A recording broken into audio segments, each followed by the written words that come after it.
يا اهلا بيكم يا اجمد شباب، وزي ما اتعودنا دايما على كل حاجه جديده موجوده في القناه.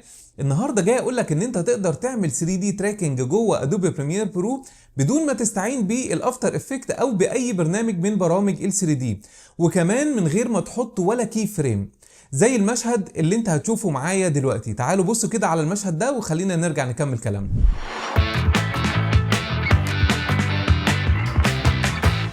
هو ده اللي انا جاي اقول لك عليه النهارده، ازاي تقدر تحط اللوجو بتاعك بنفس الطريقه دي او كلمه او اي حاجه انت عايز تضيفها في المشهد بتاعك وتعمل لها تراكنج بمنتهى البساطه والسهوله. بس كل اللي انا طالبه منك دلوقتي انك تفضل متابع ومركز في الدرس ده لغايه النهايه علشان تقدر توصل لنفس النتيجه دي.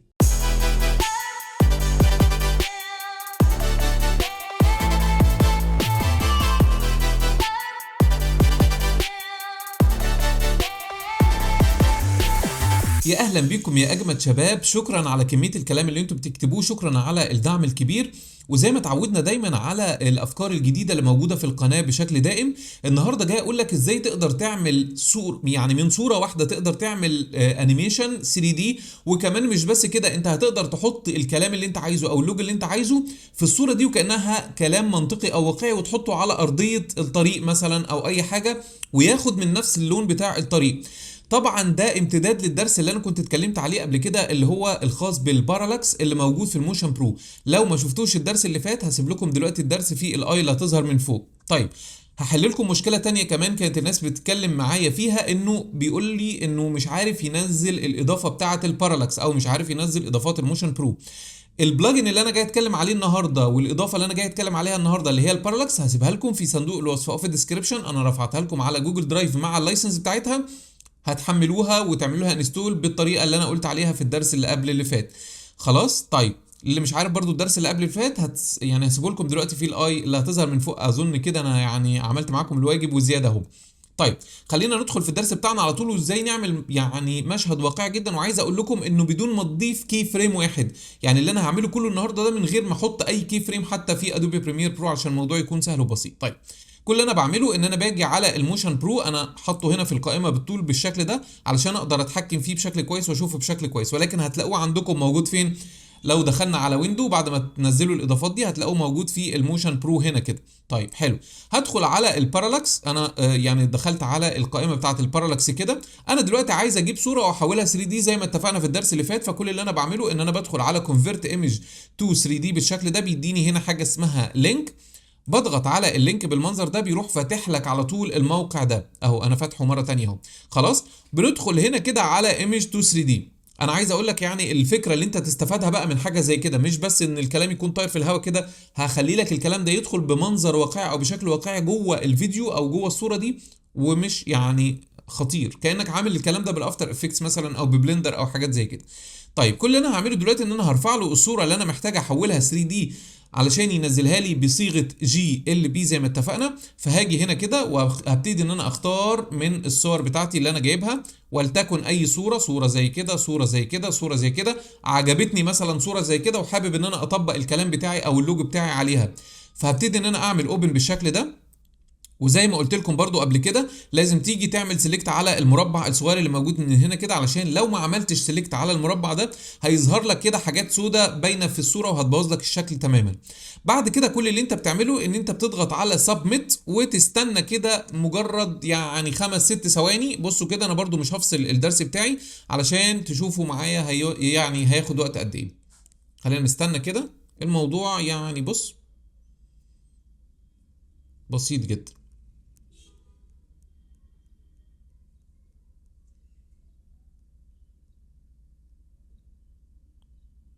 طول ليه بقى النهارده؟ لان انا عملت له صوره كبيره شويه عشان الكواليتي يكون عالي. اهو الموضوع خلص معايا، ما فصلناش ولا اي حاجه. هنبتدي ان احنا نعمل كده داونلود، نضغط على الزرار بتاع الداونلود كده وهنستنى شويه، هتلاقي الصوره بتنزل معاك اهي 22 ميجا. طبعا الصوره اتحولت للملف اللي احنا قلنا عليه اللي هو الجي ال بي بالمنظر ده. بعد كده بتدخل على البارالاكس، الاضافه بتاعه البارالاكس بمنتهى البساطه، وبتيجي تختار الحركه اللي انت عايزها. انا مثلا عايز حركه كاميرا انيميشن، انا هختار من الحركات اللي موجوده من هنا. ممكن طبعا تختار لوب، ممكن لو عايزين نجرب اللوب المره دي نجرب مثلا اللوب. يعني خلينا نيجي هنا كده، ادي اللوب انيميشن اللي هو الحركه رايحه جايه بالشكل ده. بصوا كده اهو، او زوم ان وزوم اوت طول الوقت او مش عارف ايه. بص شايف الحركة دي؟ حركات جامدة جدا. تعالوا نجرب مثلا ايه، نشوف كده نجرب ايه. اهو مثلا بصوا الحركه بتاعت الزوم دي مثلا حركه جامده جدا. بس قبل ما نبتدي نطبق الحركه دي، طبعا لازم اجيب له الملف بتاع الجي ال بي من بره. فانا هاجي هنا كده اقول له تشوز جي ال بي فايل، وابتدي اعمل سيلكت على الملف اللي لسه نازل عندي حالا دلوقتي. هبتدي ان انا اعمل اوبن، وهقول له كده هضيفه لي على التايم لاين بتاعي او السيكونس بتاعي، وابتدي انزل على حركه اللوب اللي انا عايزها، مثلا حركه الزوم ان والزوم اوت ده، وهقول له ابلاي بالشكل ده. هتلاقي على طول ان الحركه دي اتطبقت عندك في الصوره. بص كده، هيفضل يعمل كده، شايف؟ هيفضل رايح جاي طول الوقت كده بالمنظر ده. طيب انا دلوقتي عايز اضيف حاجه على الارضيه دي، عايز اضيف اللوجو بتاعي على الارضيه، عايز اعمل اعلان لحاجه معينه مثلا، فعايز الصوره تفضل رايحه جايه كده، والاعلان بتاعي او المنتج اللي انا عايز احطه على الارضيه. طيب زي ما اتفقت معاكم برضو المره اللي فاتت، بصوا كده هيفضل رايح جاي لمده قد ايه؟ لمده يعني دقيقه كامله. فالموضوع تحفه جدا. طيب خلينا نيجي نختار من هنا كده الافكتات بتاعتنا او الافكتس بتاعتنا. وطبعا ممكن تحط اشعه زي ما اتفقنا برضو المره اللي فاتت، ولكن اللي يهمني دلوقتي ان انا احط كلمه موشن دي. فانا هبتدي ان انا اعمل كده، هتلاقوا ان كلمه موشن اتضافت واخدت نفس الحركه اللي احنا عايزينها. بصوا كده، وهتفضل كده يعني شغاله رايحه جايه معايا بالطريقه دي. طيب حلو جدا. انا دلوقتي عايز احطها على الارضيه وتاخد من نفس اللون بتاع الارضيه او الاسفلت ده مثلا. فهبتدي اعمل ده ازاي؟ بص هنا كده مديني في قائمه البروبرتيز او في قائمه الافكت كنترولز، علشان البروبرتيز دي في النسخه الجديده من ادوبي بريمير برو. هنبتدي من هنا كده نظبط الابعاد بتاعتنا زي ما احنا عايزين. يعني احنا المره اللي فاتت ضفناها كده وما لعبناش فيها، ولكن تعالى اقول لك ازاي تخليها بشكل منطقي وواقعي، يعني شكل خطير جدا. بص هنا مدي لك اكس ومدي لك واي ومدي لك زد، وهنا مدي لك اكس وواي وزد. الاكس والواي والزد اللي من تحت دي بص بتلف لك ازاي، يعني بتخلي لك الحركه بتاعتك تبقى بالشكل ده. بعد كده هاجي في الاكس والواي اللي من فوق، هبتدي ان انا احركها يمين وشمال زي ما انا عايز. انا مثلا عايزها في المنطقه دي. بعد كده هبتدي ان انا انزلها كده.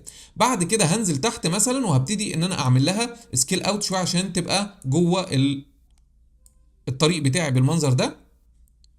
وخلينا نيجي على الاكس ونخليها كده مثلا في الحته دي. تمام. ممكن نصغرها كمان سنه بسيطه، وعلى فكره ممكن تكتب الرقم، يعني مش لازم بايدك. اهو خلينا نكون بالشكل ده. انا كده كاني حطيتها على الارض. بصوا هتفضل رايحه وجايه مع الارض كده، شايفين؟ طيب هل هي دلوقتي شكلها منطقي وواقعي؟ هي شكلها منطقي وواقعي وهي محطوطه على الارض، ولكن انا عايز كاني طابعها او كاني راسمها كده على الطريق دوت. فهعمل ده ازاي؟ بصوا بقى، هندخل على الافكت كنترولز. بصوا بقى الفكره الخطيره اللي هنعملها دلوقتي، وننزل تحت كده. هنلاقي هنا كده مديني الاوباستي، هو مديها لي سكرين. بدل ما هي سكرين هخليها مثلا اوفرلاي. بص كده اخدت من لون الطريق ازاي.